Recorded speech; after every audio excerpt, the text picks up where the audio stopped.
امت مسلمہ کی تشکیل کے جو عناصر قرآن مجید نے بیان فرمائے اور اس امت کی جو صفات خود رب کریم نے بیان فرمائی،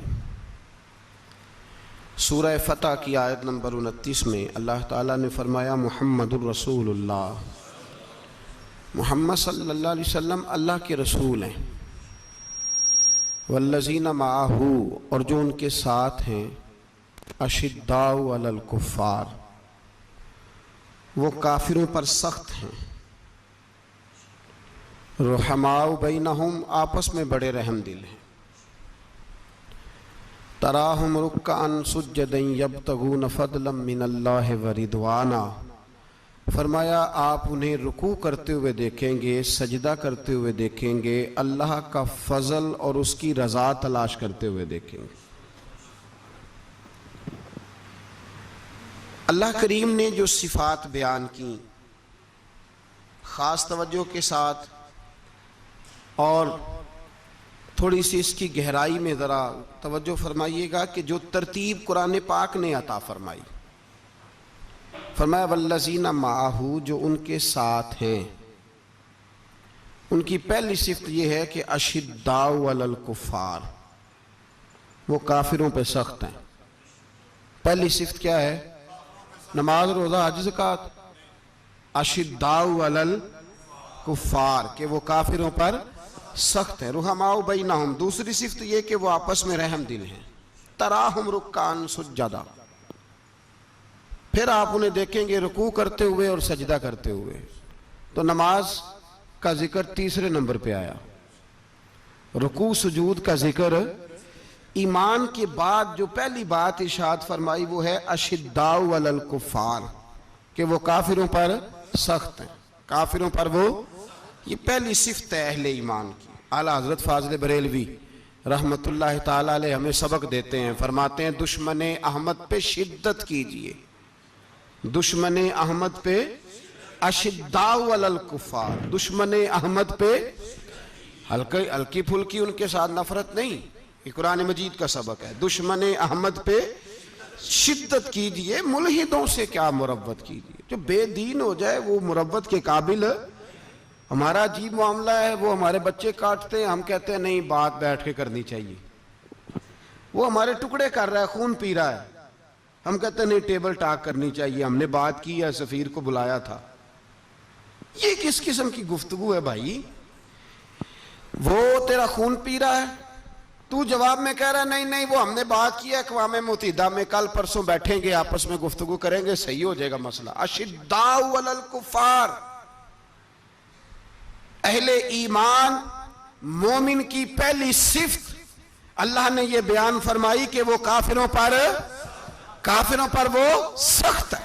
پہلی صفت یہ، من احب للہ و ابغض للہ و منع للہ و آتا للہ فقد استکمل الایمان، او کما قال صلی اللہ علیہ وسلم۔ حضور نے فرمایا اگر اللہ کی رضا کے لیے محبت کرنا ایمان کا حصہ ہے تو بغض رکھنا بھی ایمان کا حصہ ہے۔ اللہ کی رضا کے لیے بغض رکھنا بھی، یہ جو جذبہ ہے نا کفر کے خلاف، جذبہ، یہ ایمان کی بنیاد ہے۔ لوگ کہتے ہیں اسلام محبت سکھاتا ہے، اسلام، بھائی کون کہتا ہے اسلام نفرت؟ اسلام سکھاتا ہی محبت ہے، اسلام سکھاتا ہی۔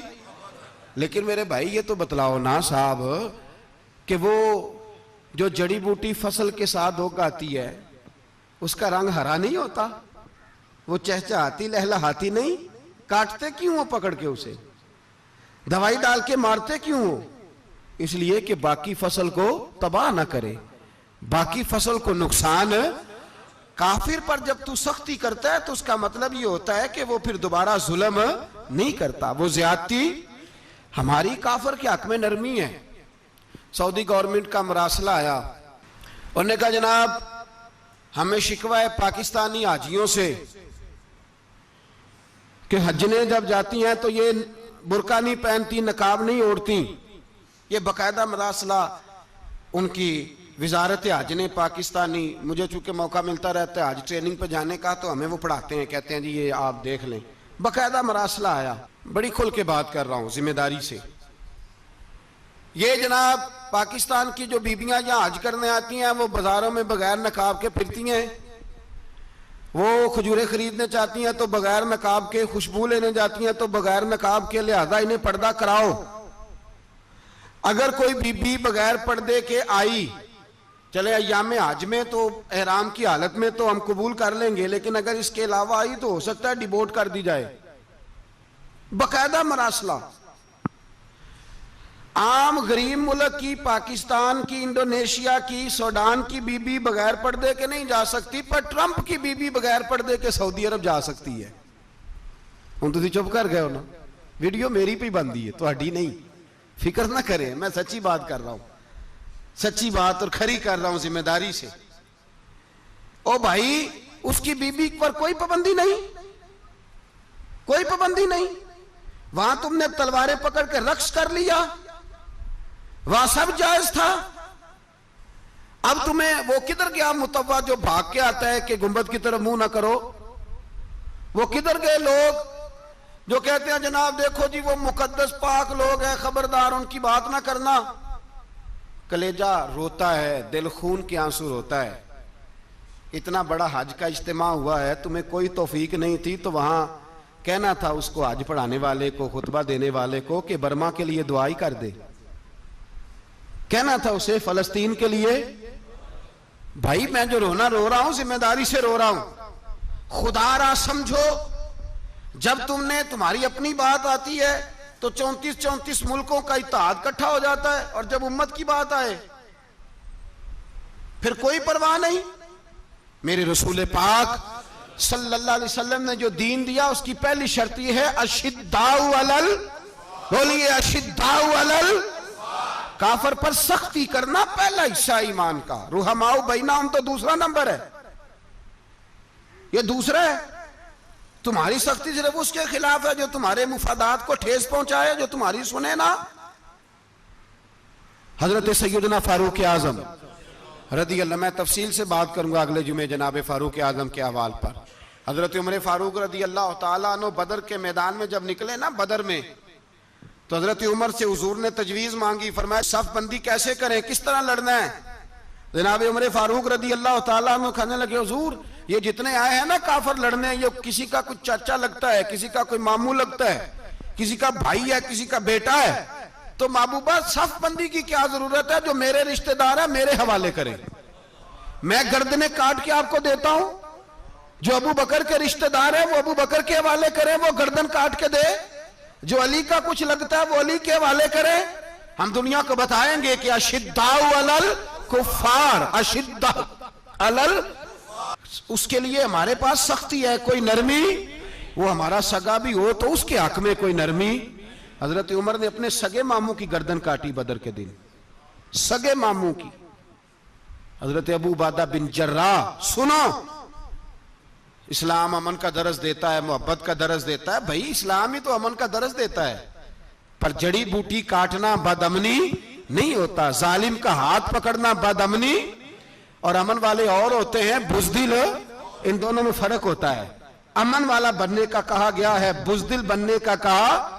میرے نبی پاک نے جو بدر میں تلوار اٹھائی تھی، زرہ پہنی تھی، حضور علیہ السلام نے لوہے کی جیکٹ پہنی تھی، تو وہ بھی میرے رسول پاک نے امن کے لیے ہی پہنی تھی. میرے نبی پاک صلی اللہ علیہ وسلم نے احد کے دن جو ہتھیار اٹھائے تھے تو وہ بھی امن کے لیے اٹھائے تھے، وہ بھی امن کے لیے حضور نے ہتھیار اٹھایا تھا. ہتھیار اٹھانا بد امنی کی علامت نہیں ہوتا میرے بھائی، یاد رکھیں. حضرت ابو عبیدہ بن جراح نے میدان بدر کے اندر جب جنگ کا طبل بجا، حالات بگڑے، جناب ابو عبیدہ بن جراح کہتے ہیں تاریخ نے ایک عجیب موڑ پہ مجھے لا کے کھڑا کیا. آپ فرماتے ہیں میرے لیے اللہ نے جو آزمائش رکھی وہ سب سے بڑی رکھی. فرمانے لگے جب میں میدان میں نکلا تو کافروں نے میرے سامنے جس کو لا کے کھڑا کیا وہ میرا سگا باپ تھا. اور فرماتے ہیں اب مشکل بن گئی.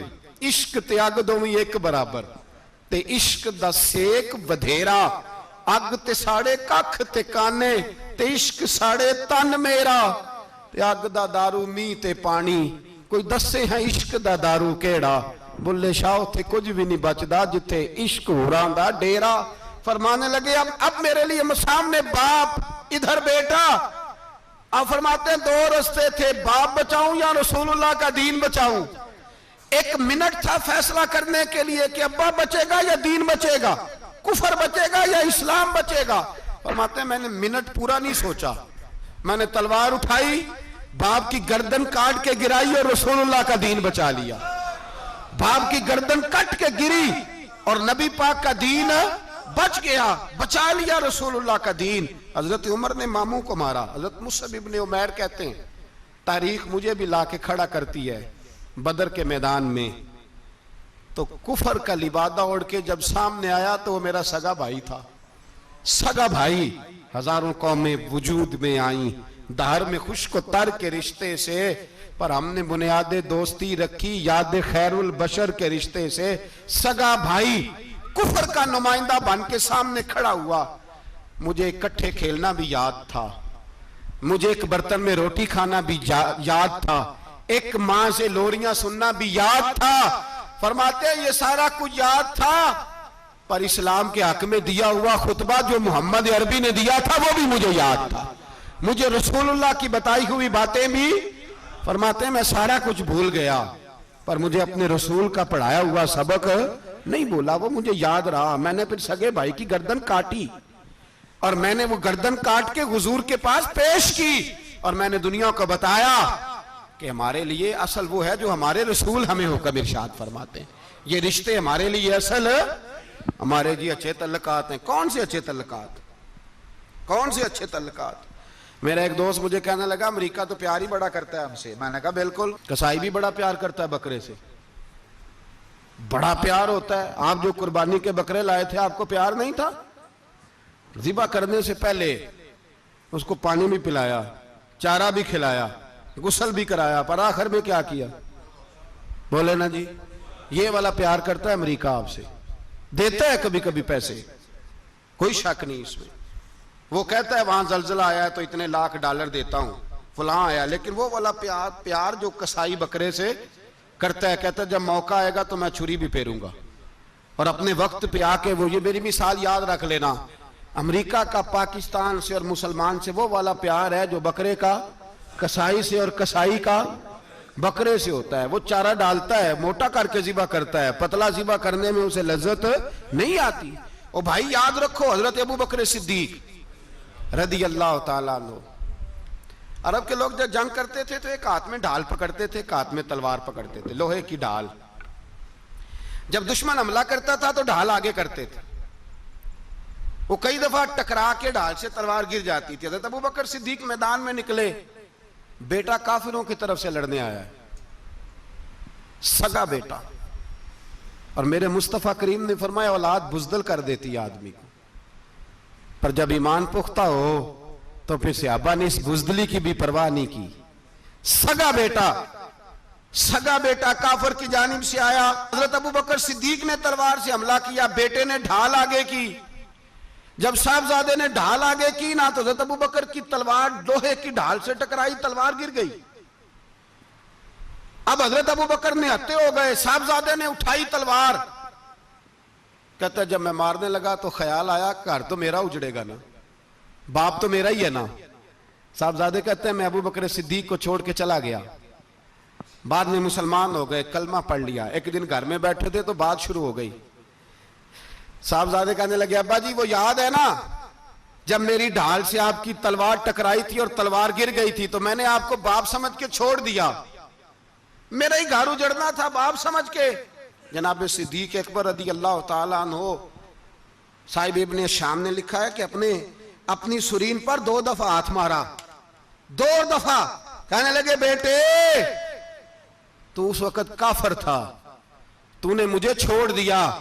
میں جب واپس پلٹا تھا نا اسی دن اسی لمحے تو میرے دل میں خیال تھا کہ بیٹے نے تو چھوڑ دیا ہے, لیکن اگر بیٹا یوں میری تلوار کے نیچے آتا میں بیٹا سمجھ کے معاف نہ کرتا, کفر کا نمائندہ سمجھ کے قتل کر دیتا. اس لیے کہ میری نظر میں اگر کوئی اہمیت ہے تو رسول اللہ کے فرمان کی اہمیت ہے, باپ بیٹے اولاد کی کوئی اہمیت ہے. اشداء علی الکفار, کافر سے نفرت ہی نہیں ہوتی. یہاں تو موج لگ گئی ہے ایک عام نوجوان سے لے کے عام آدمی سے وزیر اعظم تک کی سوچ یہ ہے کہ رہائش امریکہ میں ہونی چاہیے, لندن میں ہونا چاہیے, بس یہی سوچ ہے. اب تو اللہ تبارک و تعالیٰ معاف کرے جس کے پاس پاسپورٹ ہے لندن کا, یورپ کا, وہ سمجھتا پتہ نہیں میں کون سی بلا ہوں. چھوڑو, کس چکر میں پڑ گئے ہو, کس طرف نکل گئے ہو. صدر صاحب امریکہ کے صدر کے ساتھ فوٹو کھچاتے ہیں تو وہ 2 فٹ اونچا ہو جاتے ہیں. بس کرو یار, یہ کمزور لوگوں کی علامت ہے, کمزور لوگوں کی. حضرت عمر فاروق رضی اللہ, مجھے پلٹ کے یاد آتے ہیں سیدنا فاروق اعظم. حضرت فاروق اعظم رضی اللہ تعالیٰ عنہ سے عیسائی بادشاہ نے کہا میں ملنا چاہتا ہوں. آپ فرمانے لگے ٹائم نہیں, جو تجھے ملنا ہے وہ مدینے کے غریبوں کو نہ ملوں گا, وہ رسول اللہ کے نوکروں کو نہیں ملوں گا, تجھے مل کے کیا کرنا ہے. میں انہیں ملوں گا جن کے لبوں پہ رسول اللہ کا درود جاری ہے, جو مصطفیٰ سے پیار کرتے ہیں. مجھے تجھ سے ملنے کی کوئی ضرورت. ہمارے ہاں وہ نفرت نہیں کفر کے لیے جو مسلمان کے دل میں ہونی چاہیے, وہ مزاج ہی نہیں ہمارا, وہ شعور ہی نہیں. ہم جب بھی اتحاد کرتے ہیں کافر سے اتحاد کر کے اپنے ہی بھائی کو مارنے لگتے ہیں. وہ جی لڑائی ہو رہی تھی, بھائی کا بھائی سے اختلاف نہیں ہوتا گھر کے اندر, پھر وہ دشمنوں کو بلا کے لاتا ہے کہ میرے بھائی کو مارو. ایسا ہوا ہے کبھی؟ اگر آپس میں اسلامی ممالک کا اختلاف ہے بھی تو کافر کو لاؤ گے مارنے کے لیے, کافر کو لاؤ گے. اور یہاں ایک آدمی قید ہوا تھا امریکہ کا, پوری دنیا کو مصیبت پڑ گئی تھی. سمجھ آ رہی ہے؟ نام لینے کی ضرورت تو نہیں, بات کی سمجھ آ گئی آپ حضرات. ایک آدمی قید ہوا تھا اور انسانی حقوق کی تنظیمیں اور ہمارے اپنے اندر سے بڑے بڑے, میں روشن خیال نہیں, میں روغن خیال کہتا ہوں ان لوگوں, بڑے بڑے روغن خیال اٹھ کے کھڑے ہو گئے, جی انسانی حقوق کی بات کرو, جی ایسے ہو گیا, جی ویسے ہو گیا. لے گئے بندہ چھڑا کے. یہاں روز خون کی ندیاں بہتی ہیں.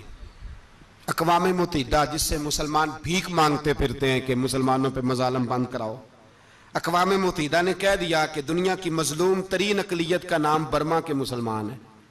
اقوام متحدہ نے رپورٹ دے دی, پھر مر نہیں گئے سارے اسلامی حکمران؟ شرم اور غیرت کے ساتھ کسی گھڑے میں دفن نہیں ہو گئے؟ تمہیں للکار کے انہوں نے کہا کہ یہ سب سے مظلوم ہیں, ان کا کچھ کرو. چند دن پہلے یہاں ننکانہ صاحب بے احسانیوں نے جلوس نکال کے کہا مسلمانوں شرم کرو, ان کی مدد کرو. پوپ بول پڑا, پوپ احسانیوں کہا کہ مسلمانوں کہاں ہو, کدھر ہو تم, ان کی مدد کرو, نکلو, ظلم ہو رہا ہے. پوری دنیا چیخی.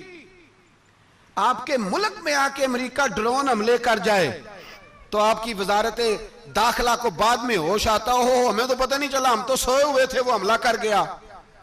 اور عالمی قوانین کی مخالفت کر کے برما کی حکومت کہتی ہے کسی صحافی کو بھی ہم اندر نہیں جانے دیں گے, ہمارا ذاتی معاملہ ہے.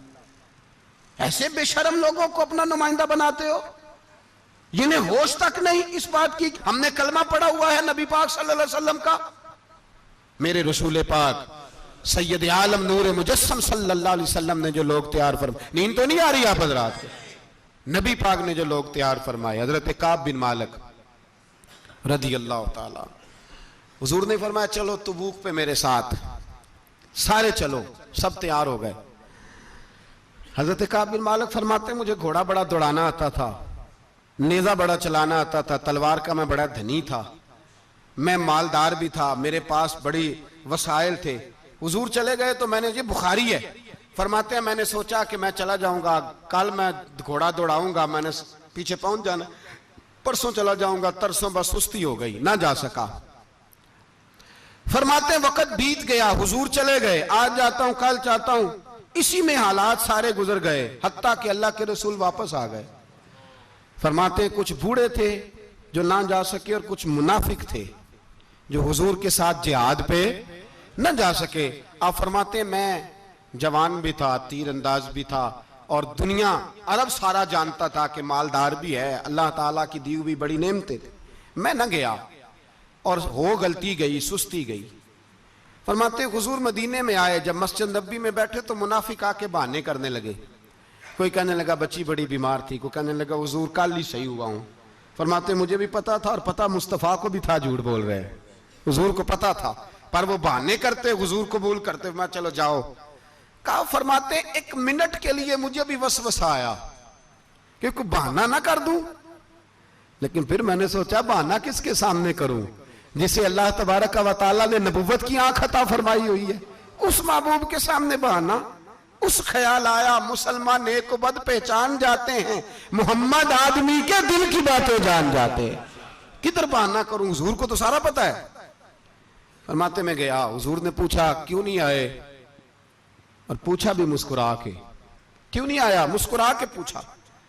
فرماتے ہیں میں نے سچ سچ بولا، میں نے کہا یا رسول اللہ سستی ہو گئی، حضور غلطی ہو گئی. جو بہانے لگا رہے تھے ان کو آزادی مل گئی، اور مکتب عشق کا دستور نرالا دیکھا، اس کو چھٹی نہ ملی جس نے سبق یاد کیا. فرماتے ہیں ان کو چھٹی مل گئی. میں نے کہا حضور غلطی ہو گئی، تو نبی پاک نے فرمایا اس سے کوئی بندہ کلام نہ کرے، خبردار میرے ساتھ بھی گفتگو نہ کرنا. حضرت کعب بن مالک فرماتے ہیں میرا چچا زاد بھائی، خالہ زاد بھائی سارے رہتے تھے، میں کسی کو سلام لیتا تو کوئی جواب بھی نہیں دیتا تھا. فرماتے ہیں میں مسجد میں نماز پڑھنے آتا، پر صحابہ کرام کو حضور نے منع کر دیا تو مدینے کی گلیاں بھی ناآشنا ہو گئیں. فرماتے ہیں مجھے یوں لگتا تھا کہ مدینے کے در و دیوار بھی مجھ سے کلام نہیں کرتے. میں وہاں دعا منگیا کرو سنگیو کتے مرشد نہ رس جاوے، اے جنہاں دے پیر رس جاندے او جیوندے ہی مرے رہندے. کہا اس طرح لگا کہ جیسے حالات بگڑ گئے سارے میرے حق میں. آپ فرماتے ہیں میں مسجد میں آ کے بیٹھتا تو جب مجھے پتا تھا میں جب آنکھیں ادھر کرتا تو حضور مجھے دیکھتے، اور جب میں نبی پاک کو دیکھتا تو حضور چہرہ پھیر لیتے. بول پڑے خواجہ غلام فرید صاحب، کہنے لگے میں ویکھاں تے میرا یار نہ ویکھے، جے میں نام ویکھاں تے او ویکھے، ایڈے نصیب کتھوں تتڑی دے او میرے وچ ویکھن دے ویکھے. غلام فریدہ او بوے یار دے مریے پامیں ویکھے یا نہ ویکھے. آپ فرماتے میں سید عالم صلی اللہ علیہ وسلم کو دیکھتا تو حضور رخ انور پھیر لیتے. حضرت کعب بن مالک رضی اللہ تعالیٰ عنہ فرماتے ہیں کہ حضور کا حکم آیا کہ بیوی کو علیحدہ کر دو. بار پہلے کوئی نہیں بات کرتا، اب کہا بیوی کو علیحدہ کر دو. تو میں نے کہا حضور طلاق دے دوں؟ فرمایا نہیں میکے بھیج دو، طلاق نہیں دینی. فرماتے ہیں بال بچہ بھی چلا گیا، نہ گھر میں کوئی نہ باہر کوئی، تنے تنہا. آپ فرماتے ہیں زمانہ جانتا تھا، عرب کے صوبوں میں بات پھیل گئی کہ کعب بن مالک جیسا سردار، مالدار، گھوڑ سوار، تیر انداز، نیزہ باز، اتنا بڑا سیانہ سنجیدہ آدمی جدا کر دیا نبی پاک نے. فرماتے ہیں غسان کے عیسائی بادشاہ نے مجھے خط لکھا. حضرت کعب فرماتے ہیں بڑی آزمائش تھی پر یہ مصیبت سب سے بڑی تھی. غسان کے عیسائی بادشاہ نے خط لکھا، اس کا آدمی مجھے ڈھونڈتا پھرتا مدینے میں، میں ملا تو خط اس نے مجھے دیا. خط میں یہ نہیں لکھا تھا کہ کافر ہو جاؤ معاذ اللہ، یہ نہیں لکھا تھا عیسائی ہو جاؤ. اس نے خط میں لکھا کہ کعب ہم نے سنا ہے تمہارے نبی نے تمہیں چھوڑ دیا ہے، ناراض ہو گئے. تم تو اس قابل تھے کہ صوبے کے گورنر بنائے جاتے، تم تو بڑے عہدے کے قابل تھے، تمہاری تو شہرت ہے سارے علاقوں میں، تم آ جاؤ ہمارے پاس، ہم تمہیں بہت بڑا عہدہ دے دیں گے. حضرت کعب بن مالک فرماتے ہیں اب میری چیخیں نکلی، اب میں تڑپ کے رویا. میں نے وہ اس کا خط پکڑا اور جلتے ہوئے تنور میں ڈالا اور مسجد نبی میں سر سجدے میں رکھ کے میں نے کہا اے اللہ میرا ایمان اتنا ہی مشکوک ہو گیا ہے کہ کافر کہتے ہیں میں ان کے ساتھ مل جاؤں گا. اے اللہ میرا ایمان اتنا مشکوک، کافر سمجھنے لگے ہیں کہ میں مسلمانوں کو چھوڑ کے ان سے اتحاد کروں گا. یہاں لوگ کہتے ہیں ہم نے پریشر کے لیے ان کو ساتھ ملایا ہے، ہم نے پریشر کے لیے کافر سے سمجھوتا کرو گے، اپنے بھائی پر ظلم کرنے کے لیے بے ایمانوں کے ساتھ دوستی کرو گے. حضرت کعب بن مالک فرماتے ہیں میں نے تندور میں ڈالا، میں تڑپ کے رویا. میں نے کہا اے اللہ میرا اتنا امتحان نہ لے کہ کافر سوچنے لگے کہ میں اس سے سمجھوتا کروں گا. اے اللہ مہربانی فرما، اتنا امتحان نہ لے. روتے روتے گھر گیا، سحری تک روتا رہا. ایک آدمی دوڑا آیا، کہنے لگا کعب جلدی چل، حضرت جبریل آ گئے ہیں، اللہ نے تیری توبہ قبول فرما لی ہے، رسول پاک نے تجھے یاد فرمایا ہے، چل آ جا. حضرت کعب بن مالک فرماتے ہیں میں قدموں میں گرا اور میں نے کہا محبوبہ میرا سارا ہی مال لے لے، حضور میری ساری صلاحیتیں لے لیں، رکھ لیں سارا کچھ، مجھے وہ مال نہیں چاہیے جو آپ کے دروازے سے دور کر دے. حضور وہ دولتیں میرے کس کام کی جو آپ کے دروازے سے دور کر دے. بے نور بے چراغ جو محفل ہو پھونک دو, اعظم بلا سے اپنی وہ ہستی ہی کیوں نہ ہو, جو چیز اس کی راہ میں حائل ہو پھونک دو. حضرت کعب بن مالک رضی اللہ تعالیٰ عنہ نے ایک منٹ کے لیے بھی کافر سے سمجھوتا کرنا پسند نہ کیا. جبھی تو اللہ نے توبہ حضرت جبریل کے ذریعے نازل فرمائی. میرے بھائی یہاں منٹ پہ سمجھوتا ہے, منٹ پہ بڑا رولا ڈالتے ہم, بڑا شور ہے چائنا کی دوستی, چائنا کی دوستی. چائنا جیسے کہے برما کی حکومت ویسے کرتی ہے. اس کا اثر اور رسوخ ہے ان کا. آپ نے کیوں نہیں ان سے کہا کہ ان کو منع کریں؟ میں چائنا کی بات نہیں چھیڑنا چاہتا, ورنہ میں اس پر بھی کچھ باتیں عرض کروں کہ وہ جو آپ کے ان ساتھ ان کی دوستی ہے اس کا پس منظر کیا ہے. یہ تو چائنا میں بسنے والوں سے پوچھو نا, جہاں مسجد بنانا بڑا مشکل ہے, جہاں نماز پڑھنا روزہ رکھنا بڑا مشکل ہے. کاہے کی دوستی, کس طرح کی دوستی؟ قرآن مجید نے بیان کر دیا, کافر تم سے راضی نہیں ہو سکتا حتی تتبع ملتہم, جب تک تم ان کے دین کی پیروی نہ کرو. اتنی دیر کافر راضی ہو سکتا تو مسلمان کیسے راضی ہو جاتا ہے؟ بھائی میرے مصطفیٰ کریم سید عالم صلی اللہ علیہ وسلم کی امت کے جو اجزاء ترکیبی جو بنائے امت قرآن نے بیان فرمائے, ان میں پہلا یہ ہے کہ اشداء علی الکفار, مسلمان کافر پر سخت ہوتا ہے. اور دوسرے نمبر پہ فرمایا رحماء بینہم, آپس میں رحم دل, آپس میں. اقبال نے اس آیت کی تفسیر کی تو 2 مصروں کے اندر شعر میں مضمون ہی پرو کے رکھ دیا. کہنے لگے ہو ہلکا یاراں تو بریشم کی طرح نرم. کس طرح؟ ریشم کی طرح. ہو ہلکا یاراں تو بریشم کی طرح نرم, رزم حق و باطل ہو تو فولاد ہے مومن. رزم حق و باطل ہو تو پھر فولاد بن کے نکلے, پھر منت سماجت نہ کرے اقوام متحدہ آئے تو فلاں آئے تو فلاں آئے, فولاد ہے مومن. ایک وہ منظر تھا حضرت عمر نے جب اپنے سگے ماموں کو لتاڑا, جناب ابو عبیدہ بن جراح نے باپ کو قتل کیا, مصعب بن عمیر نے بھائی کو قتل کیا. ایک وہ منظر تھا. ایک وہ منظر تھا جب مسلمان مکے سے مدینے آئے, مدینہ طیبہ پہنچے تو مصطفیٰ کریم نے فرمایا یہ تمہارے بھائی ہیں, بس بات ختم ہو گئی. یہ تمہارے, میں اتنی سی بات ہے, یہ تمہارے, اس سے زیادہ نہیں. کوئی لمبا خطبہ نہیں نبی پاک نے دیا. فرمایا یہ تمہارے, اپنے بھائیوں کی مدد کرو. حد ہو گئی مدد کرنے کی. بھائی کا بازو پکڑا, گھر لے گئے, کہنے لگے یہ 15 کلے میرے ہیں, 6 جو تمہیں پسند آتے ہیں رکھ لو, تمہارے ہو گئے. گھر کا سامان بستر رضائیاں تک نکال کے دروازے کے اندر رکھے. بھائی سے کہا یار جو تجھے اچھا لگتا ہے رکھ لے, آدھا تیرا آدھا میرا. یہاں تک ایک وہ موقع جب اشداء علی الکفار, ایک یہ موقع رحماء بینہم. صحابہ کرام علیہم رضوان میں سے کسی کے پاس 2 باغ تھے, ایک میں کھجوریں زیادہ پکی, ایک میں کم پکی. جب وہ اپنے بھائی کو دینے لگا تو اس نے کہا تجھے رسول اللہ نے میرا بھائی بنایا ہے, تجھے وہ والا باغ دوں گا جس کی کھجوریں زیادہ پکی ہوئی ہیں, وہ والا باغ دوں گا, کھجوریں زیادہ پکی ہوئی. اور یار تاریخ عالم نے یہ نظارہ نہیں دیکھا کہ وہاں سے ایک شخص آیا غریب ہے رشتہ نہیں ملتا. یہاں ایک شخص نے کیا کیا, اس کو اپنے خاندان سے اپنے گھر سے رشتہ بھی دیا. کہا بھائی ہے, اس کو یہاں بسانا ہے, رکھنا ہے, لانا ہے. کوئی تہذیب کا ٹکراؤ نہیں ہوا, کوئی ان لوگوں کے آپس میں جھگڑے نہیں ہوئے, کوئی نہیں کہا کہ یہ مہاجر ہے یہ انصار ہے, کوئی کسی جگہ نہیں کہا تمہارا کھانا پینا رہنا سہنا الگ ہے, کوئی کسی جگہ بحث نہیں ہوئی, آدھا بانٹ کے دیا. اور پھر بھائی چارے کا حال یہ تھا کہ تبوک کے بعد جب بڑا مال آیا نا مسلمانوں کے پاس, ڈھیر لگ گئے, بیرین سے مال آیا تو ڈھیروں لگ گئے. تو رسول پاک صلی اللہ علیہ وسلم نے انصار مدینہ کو بلایا, مدینے والوں کو.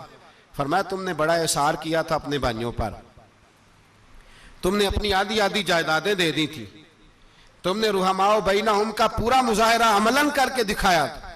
اب مال آ گیا ہے, 2 آپشن میں تمہیں دیتا ہوں, 2 قسم کی ترجیحات, ایک چیز قبول کر لو. کہا یا رسول اللہ صلی اللہ علیہ وسلم حکم فرمائیے. فرمایا یہاں تو جو مال تم نے اپنے مہاجر بھائیوں کو دیا ہے وہ واپس لے لو, وہ تم واپس لے لو, اور یہ جو مال آیا یہ میں ان میں بانٹ دیتا ہوں. یا اس طرح کرو کہ میں یہ مال تمہارے درمیان آپس میں آدھا بانٹ دیتا ہوں, یا تمہیں کچھ فیصد زیادہ دے دیتے ہیں انہیں کم دے دیتے ہیں. بات ہو رہی تھی انصار چپ تھے. حضور نے فرمایا بولتے کیوں نہیں؟ پتہ محبوب کو بھی ہے کہ یہ بولیں گے تو مجھے بھی ٹھنڈ پڑے گی اور قیامت تک ساری امت کو سکون ملے گا. فرمایا بولو. تو انصار مدینہ بولے تو رو کے بولے کہا محبوبہ ہم نے مال کیا کرنا ہے, ہمارے پاس رسول پاک جو موجود ہے. یا رسول اللہ ہم نے کیا کرنا ہے مال کا؟ حضور جو اب آیا یہ بھی سارا انہیں دے دیں, جو ہم نے دیا تھا انہیں وہ بھی ان کے پاس رہنے دیں, اور یا رسول اللہ جو بعد میں آئے وہ بھی انہیں دے دیں. ہماری شرط یہ ہے کہ ہمارے درمیان اللہ کے رسول موجود رہنے چاہیے, محبوب ہمارے درمیان رہیں. مال و دولت کی ہمیں ضرورت ہے, یہ رحماء بینہم میں آپس میں بانٹ کے ہر چیز اپنے بھائیوں کو دے دی. حضرت عمر عیسائی بادشاہ ٹائم مانگتا تو کہتا ہے کوئی ٹائم نہیں, چل دوڑ جا. ملک شام جاتے ہیں, جب فتح ہوتے ہیں حضرت سعد بن ابی وقاص بلاتے ہیں, شام جاتے ہیں تو حضرت عمر کہتے ہیں شام آئے ہیں یار, سب سے پہلا کام یہ کر بلال کا تو پتہ کر. یہاں سنا ہے بلال حبشی کا مکان بھی کہیں نیڑے نیڑے ہے, پتہ تو کر. حضرت بلال حبشی حضرت سیدنا سعد کہنے لگے حضور بلا نہ لیں. فرمایا نہیں, وہ مصطفیٰ کا غلام ہے تو میرا تو امام ہے, میں گھر ملنے جاؤں گا. گھر رحماء بینہم, کالے رنگ کے حبشی غلام سیدنا بلال حبشی کو ملنے گھر گئے, اور جناب عمر جا کے بیٹھک میں انتظار کرنے لگے, گویا ڈرائنگ روم میں بیٹھے انتظار ہونے لگا. جناب سیدنا بلال آئے تو حضرت عمر اٹھ کے کھڑے ہوئے. ملک شام کے لوگوں نے یہ منظر عجیب دیکھا کہ جناب عمر فاروق ایک حبشی کے لیے کھڑے ہوئے, اور جب کھڑے ہوئے تو حضرت بلال کہنے لگے عمر بیٹھ جاؤ, یہ کیا کر رہے ہو؟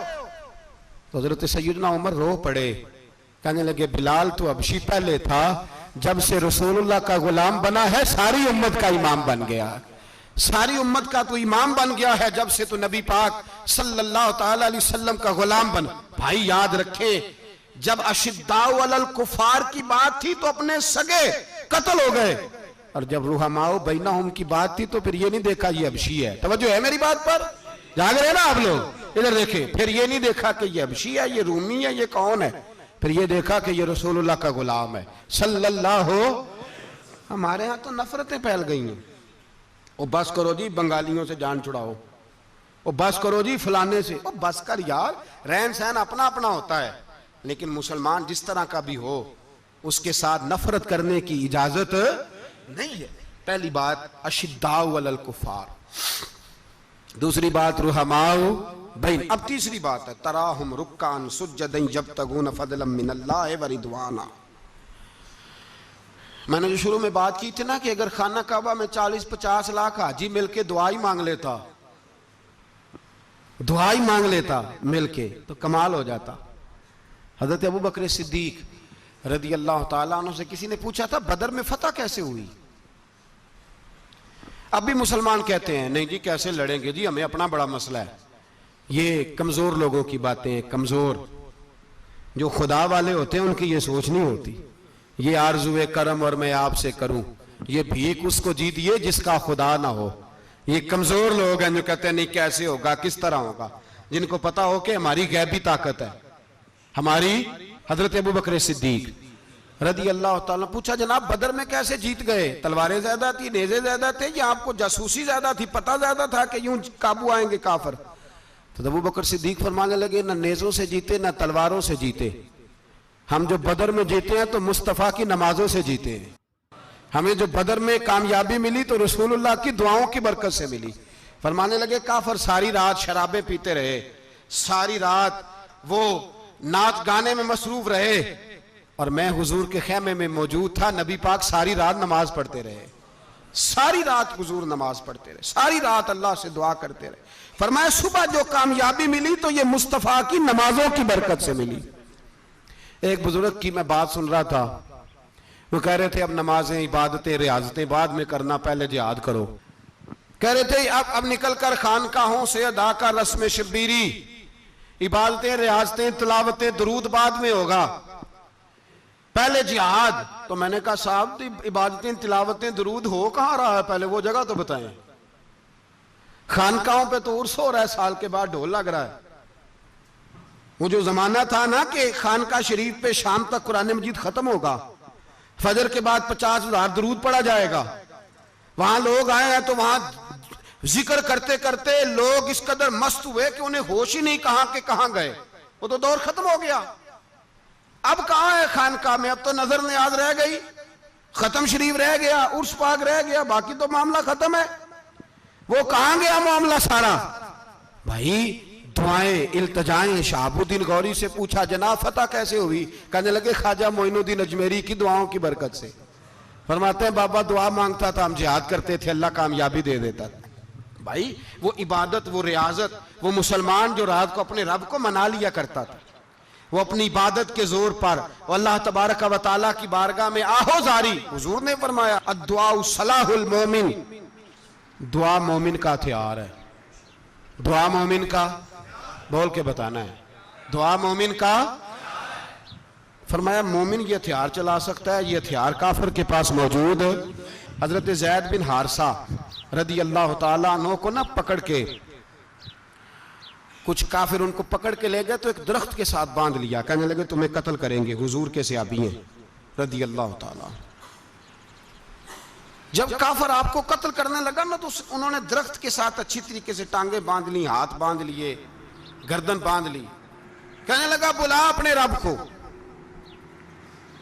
تو حضرت زید رضی اللہ تعالیٰ عنہ فرمانے لگے میں تو شہید ہونے کو تیار تھا، لیکن تو نے آزمانے کا پروگرام بنایا تو ٹھیک ہے، میں پھر بلانے لگا ہوں اپنے رب کی مدد کو. اے اللہ مدد فرما. اس نے اتنی دیر میں تلوار نیام سے نکال لی. اے اللہ مدد فرما. اس نے جب تک دونوں ہاتھوں میں تلوار سونت لی. اے اللہ مدد فرما.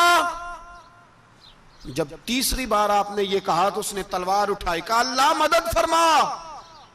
حضرت زید رضی اللہ تعالیٰ عنہ کہتے ہیں جب چوتھی بار میری زبان سے لفظ نکلے، کافر کے ہاتھ میں تلوار تھی پر گردن بھی اس کی کٹ کے نیچے گر گئی، کہ گردن کٹ کے اسی وقت نیچے گری. مجھے کسی نے کھولا، نہ مارنے والا نظر آیا، نہ گردن کاٹنے والا نظر آیا، نہ مجھے کھولنے والا. تو میں نے کہا آنے والے تو بتا تو سوئی تو کون ہے؟ تو کہنے لگے میں جبریل امین ہوں، میں جبریل امین ہوں، میں جبریل. مجھے دشمنوں نہ چھیڑو، میرا ہے کوئی جہاں میں. مجھے دشمنوں نہ چھیڑو، میرا ہے کوئی جہاں میں ابھی پکار لوں گا، نہیں دور ہے مدینہ. کہا جب تو نے، حضرت جبریل کہنے لگے جب تو نے پہلی دفعہ کہا نا اللہ مدد فرما تو میں سدرۃ المنتہا پہ تھا، مجھے حکم ہوا جبریل دیر نہ کرنا. فرماتے ہیں جب دوسری دفعہ تو نے کہا نا اللہ مدد فرما تو میں 7ویں آسمان پہ تھا، اور جب تیسری دفعہ کہا مدد فرما تو میں پہلے آسمان پہ تھا. اور فرمایا جب تو نے کہا چوتھی دفعہ اللہ مدد فرما تو میں تیرے سرانے کھڑا تھا، میں تیرے سرانے. تو بھائی اب تو اجتماعی دعا بھی نہیں رہی ہماری، اب تو یہ والا سوتا بھی. اکبر الآبادی نے کہا تھا مصیبت میں بھی اب یاد خدا ہم کو نہیں آتی، دعا منہ سے نہ نکلی جیبوں سے عرضیاں نکلی. اب بھی ہم کہتے ہیں کریں گے بات، سفیر کو بلائیں گے، ہم نے کہا ہے اس کو، تو مان جائے گا وہ آپ کی بات؟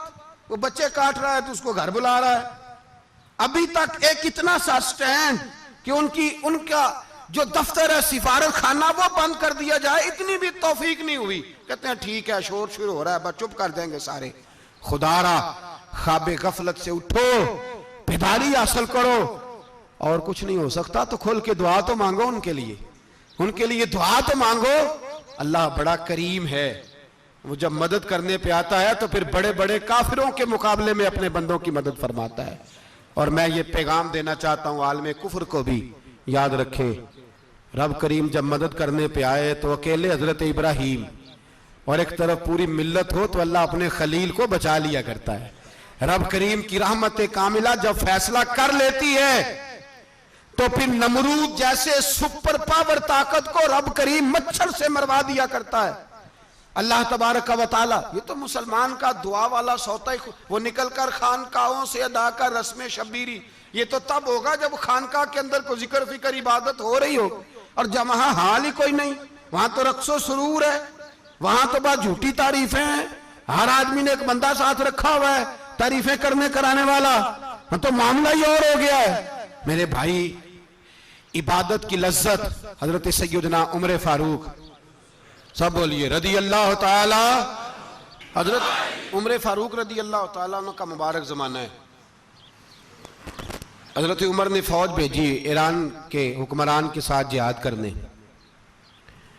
ایران کے بادشاہ نے 2 عیسائی جاسوس بھیجے. کہنے لگا ذرا پتہ تو کرو مسلمانوں کا رات کا طریقہ کیا ہے, میں صف بندی کراتا ہوں. وہ ساری رات صف بندی کراتا رہا. 2 جاسوس آئے مسلمانوں کی معلومات کرنے. معلومات کر کے جب واپس گئے تو حضرت عمر فاروق رضی اللہ تعالیٰ عنہ کے سپاہیوں کو دیکھا, غور سے پلٹے. تو بادشاہ کہنے لگا کیا حال دیکھ کے آئے ہو؟ کہنے لگا سارے مسلح پہ بیٹھے ہوئے, جتنے گھنٹے ہم وہاں رہے ہیں مجاہدین مسلح پہ رہے ہیں. یوں لگتا ہے جیسے ان کا دنیا داری سے کوئی تعلق. اور کہنے لگے بادشاہ کوئی ایسی طاقت ہے جس کو وہ بلا رہے تھے, کوئی ایسی قوت ہے جس کو وہ پکار رہے تھے. ہمیں بھی وہاں کھڑے ہو کے محسوس ہوتا تھا کہ ہاں کوئی ہے جو آ جائے گا ان کی مدد کے لیے, کوئی ہے جو پہنچے گا ان کی مدد کرے گا. ایران کا بادشاہ کہنے لگا مجھے سمجھ آ گئی ہے, وہ جسم کی طاقت سے ہی نہیں لڑتے, وہ کوئی غیبی طاقت ہے جس سے وہ لڑتے ہیں. بھائی وہ غیبی طاقت بھی تو ہمارے پاس ہم نے ناراض کر لیا نا, وہ بھی تو نہیں نا, مسجد کا رخ بھی تو کوئی نہیں. اور میں نے پچھلے جمعے بھی کہا تھا, پھر کہتا ہوں, وہن ہو گیا امت کو. نبی پاک نے فرمایا امت کو وہ کیا ہے, دنیا سے محبت ہو گئی ہے, موت سے کراہت ہو گئی, وہن ہے. صحابہ کرام کو موت سے بڑا پیار تھا, موت سے بڑی محبت کر. ہماری طرح نہیں, وہ کہتے تھے مریں گے تو منو مٹی, تو وہاں ٹھیک ہے عذاب قبر حق ہے, لیکن میں کہا کرتا ہوں سالوں کے بعد جو پردیس سے ماں کے پاس آئے, ماں اسے عذاب نہیں دیتی, اس کا ماتھا چوما کرتی ہے.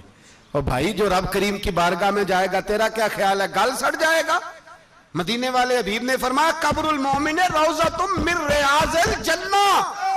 فرمایا میرا مومن جب قبر میں جاتا ہے تو اللہ جنت کے سارے دروازے کھول دیتا ہے, وہ تو اللہ کی رحمت میں پہنچتا ہے. کون کہتا ہے مومن مر گئے, وہ تو قید سے چھوٹے اپنے گھر گئے. کون کہتا ہے قبر میں عذاب ہے تو صرف عذاب ہی ہے, ہاں مجرم کو سزا ملے گی, لیکن مومن ہمیشہ جہنم میں, وہ بالآخر جنت میں جائے گا, بالآخر جنت میں جائے گا.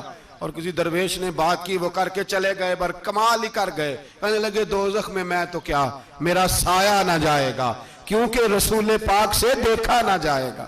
نبی پاک سید عالم علیہ السلام کے غلام تو دیکھو نا, ساری زندگی عمر فاروق بخاری پڑھو تو صحیح, ساری زندگی عمر ہر نماز کے بعد کہتے تھے اللہم ارزقنا شہادت فی سبیلک, اللہ بسترے پہ موت نہ دینا, موت مجھے شہادت کی دینا.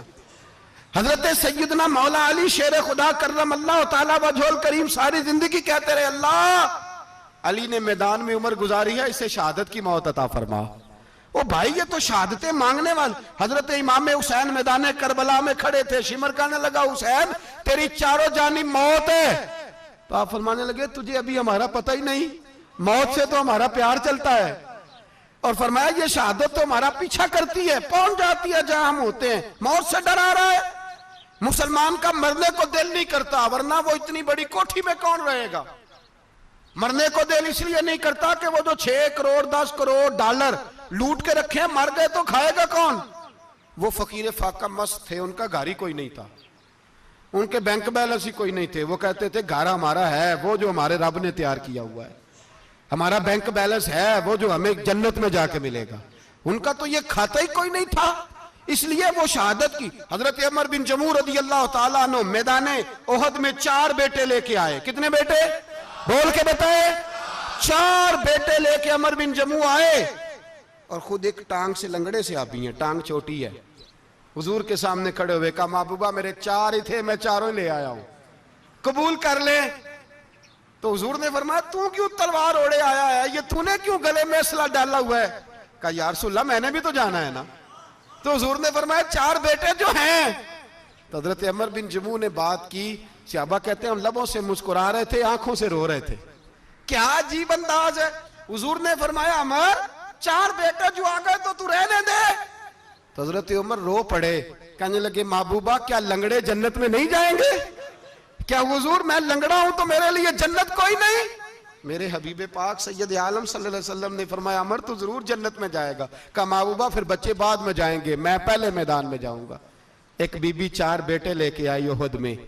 کہا محبوبہ کل کمائی تھی میں لے آئی ہوں, میرے پاس کوئی اور شے ہوتی تو میں بچا کے نہ رکھتی, بیٹے دے کے نا حاضری لگوا کے تو واپس دروازے پہ لے گئی تو حضرت سیدنا عبداللہ ابن عمر فرماتے ہیں بی بی بول رہی تھی تو میرا جذبہ جہاد بڑھ رہا تھا، اپنے بیٹوں کو کہنے لگی میں تمہیں حضور کے پاس چھوڑ کے جا رہی ہوں، جب تم میدان میں گرو گے تو میں تمہیں دیکھنے آؤں گی، دیکھنا تمہاری پشت پہ کوئی زخم نظر نہ آئے، جتنے تیر کھانے ہوئے سینے پہ کھانا، جتنے تلواروں کے نیزوں کے زخم برداشت کرنے ہوئے یہاں کھانا، پشت پہ زخم نظر نہ آئے۔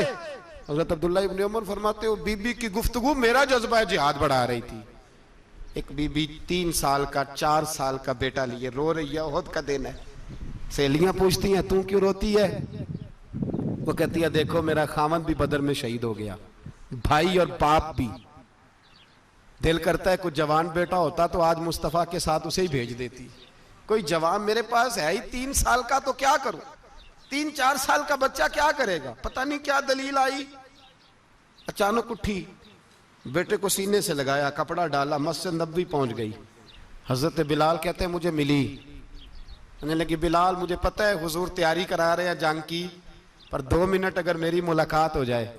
بلال حبشی کہنے لگے حضور ہم ایک بی بی ضد کر رہی ہے۔ حضور باہر آئے، کہنے لگی حضور میں فلاں کی بیٹی، فلاں کی بہن، فلاں کی بیوہ ہوں، میں نے بدر میں 3 شہید دیے ہیں، اب میرے پاس یہ 3 سال کا لال ہی بچا ہے، بڑا فخر ہے میرا، لوگ مجھے شہید کی بیوہ، شہید کی بیٹی، شہید کی بہن کرتے، دل کرتا ہے شہید کی اماں بھی کہیں جاؤں تو میرا بیٹا لے لیں۔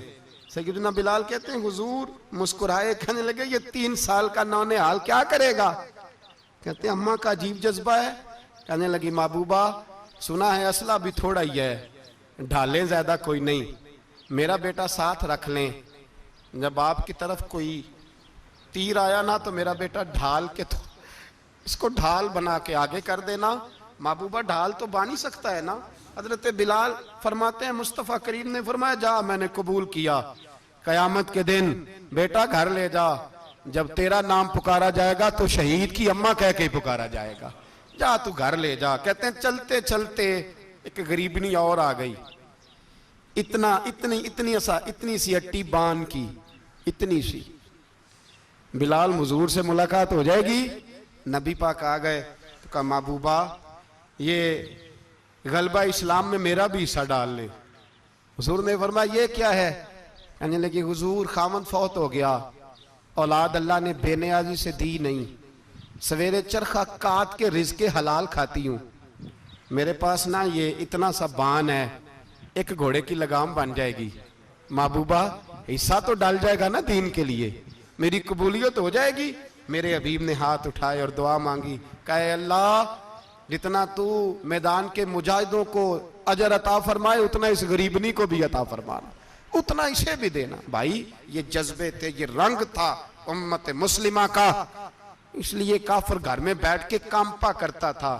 اب اسے پتہ ہے یہ اے والی کار سے نہیں نکل سکتے، اسے پتہ ہے کہ ہم نے انہیں بوتل پہ لگا دیا ہے، اب یہ پیپسی مرینڈا اور یہ پی کے کھانے کے ساتھ تو یہ مست رہتے ہیں، اب یہ نہیں نکل سکتے گھر سے، ہم نے انہیں ان چیزوں پہ لگایا ہے جو ان کے وجود کو کھوکھلا کر رہی، اب کیسے میدان میں نکلیں گے؟ وہ اس لیے نہیں ڈرتا کہ وہ تیری آسائشوں، تیری زندگی میں آنے والی سہولتوں سے آشنا ہے۔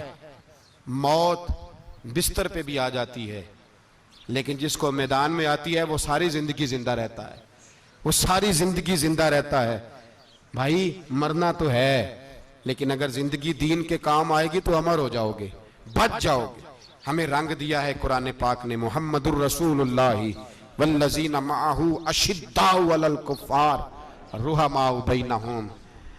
پہلی بات یہ کہ کافر کے لیے سختی کا جذبہ رکھیں، نرمی اتنی دیر جتنی دیر اسے دین کے قریب کرنا ہے، لیکن اگر وہ بغض دکھائے تو اشداء علی الکفار، اور مومن کے حق میں رحماء بینہم۔ اور پھر فرمایا مدد بھی مانگو، تراہم رکعا سجدا یبتغون فضلا من اللہ ورضوانا، رکوع کرو، سجدے کرو، مدد مانگو، اور زندگی سے پیار نہ کرو اس لیے کہ جانا تو ہے، جب وقت آئے تو پھر شہادت سے پیار کرو، پھر سامنے کھڑی جنت سے پیار کرو۔ اللہ کی بارگاہ میں یہ التجا ہے، اللہ عالم اسلام کے جوانوں کے دلوں میں حضرت سیدنا امام حسین کے جذبوں کی خیرات عطا فرمائے۔ آخر دعوانا ان الحمد۔ امت مسلمہ وہ عظیم جماعت ہے جسے اللہ تعالیٰ نے قرآن مجید میں خیبر امت قرار دیا۔ یہ وہ لوگ ہیں جو محمد صلی اللہ علیہ وسلم کی سنت پر چلتے ہیں، نیکی کا حکم دیتے ہیں اور برائی سے روکتے ہیں۔ ایک سچے امتی کی زندگی ایمان، تقوی، صبر، شکر اور اخلاص سے مزین ہوتی ہے۔ امت مسلم کی نمایاں صفات: پختہ ایمان، اللہ اور اس کے رسول صلی اللہ علیہ وسلم پر کامل یقین، اتباع سنت، ہر معاملے میں نبی کریم صلی اللہ علیہ وسلم کی تعلیمات پر عمل، اخلاق حسنہ، نرم مزاجی، معافی، صلح رحمی اور عدل، نماز، عبادت کی پابندی، اللہ سے محفوظ تعلق، اتحاد، بھائی چارہ، امت کی خیر خواہی اور ایک دوسرے کا سہارا، امر بالمعروف، حق بات کا کہنا اور باطل سے روکنا، صبر، استقامت، آزمائش میں ثابت قدم رہنا۔ امتی مسلم کا اصل حسن اس کے کردار میں جھکتا ہے۔ جب مسلمان سچائی، دیانت، انصاف اور محبت کو اپناتے ہیں تو پوری دنیا میں اسلام کی خوبصورت تصویر پیش ہوتی ہے۔ آئیں ہم سب اپنے اندر یہ صفات پیدا کریں اور سچے امتی بننے کی کوشش کریں تاکہ قیامت کے دن حضور صلی اللہ علیہ وسلم کی شفاعت نصیب ہو۔ دوستو، اگر ویڈیو اچھی لگی ہو تو ویڈیو کو لائک اور چینل کو ضرور سبسکرائب کر دیا کریں۔ ہم لائیں گے آپ لوگوں کے لیے اس طرح کی اور مزید ویڈیو۔ تو پھر ملاقات ہوگی انشاءاللہ نیکسٹ ویڈیو میں۔